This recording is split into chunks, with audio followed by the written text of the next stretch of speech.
নমস্কার, আজকে আমি নিয়ে এসেছি একদম ঘরোয়া স্টাইলের চিকেন কোরমা। আপনারা পুরো ভিডিওটা দেখবেন। ছোটদের এই রেসিপিটা খুবই ভালো লাগবে। চিকেন কোরমা বানাবো, তার জন্য প্রয়োজন পেঁয়াজ, গোলমরিচ, নুন, ধনেপাতা, আদার রস, আদা রসুন, কাজু কিশমিশ, কাঁচা লঙ্কা। আর চিকেনগুলো আমি বোনলেসই নিয়েছি। এখন চিকেনগুলো ম্যারিনেট করে নেব। ম্যারিনেশনের জন্য প্রয়োজন অল্প একটু ভিনিগার, আদার রস, অল্প একটু রসুন বাটা, একটু গোলমরিচ আর নুন।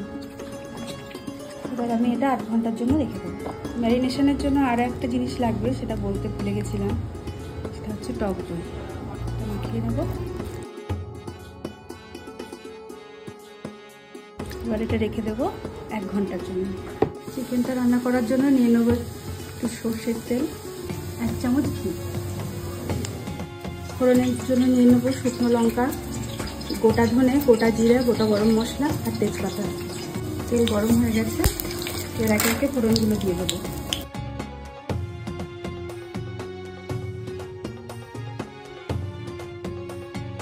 পেঁয়াজটা লাল লাল করে ভাজা হয়ে গেছে।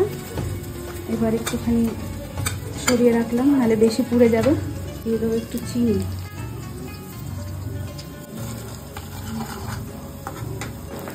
তারপর দিয়ে দেবো একটু কাজু। কাজুগুলো ভেঙে দিই, নাহলে আবার ভিতরে পোকা থাকে এক এক সময়। দিয়ে দেবো কিশমিশ,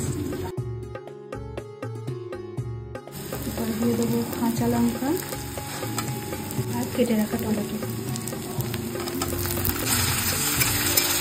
এখনই নুন দেবো না, তাহলে টমেটো থেকে জল বেরিয়ে যাবে। একটু ভাজা ভাজা হওয়ার পরে নুন দেবো। সব ভাজা ভাজা হয়ে গেছে, এবার দিয়ে দেবো সামান্য নুন আর ধনেপাতা।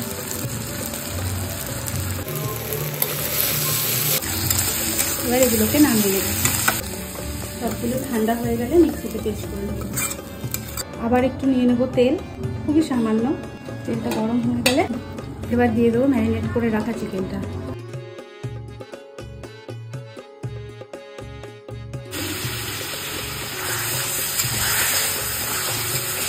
একটু ঢেকে দেবো।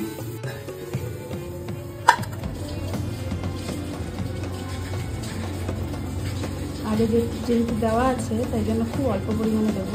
দিয়ে দেবো আর একটু গোলমরিচ,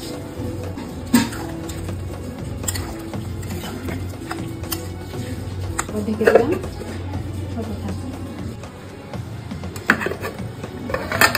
এবার ঢাকাটা খুলে দেবো জলটা শুকোনোর জন্য, আর ফ্লেমটাও একটু বাড়িয়ে দেবো।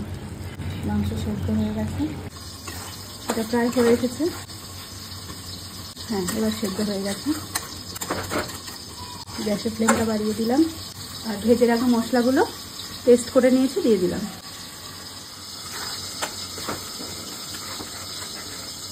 ব্যাস, এটা একটু টেনে গেলেই আমাদের রেসিপি ডান। চিকেনটা হয়ে গেছে, এবার নামিয়ে নেব।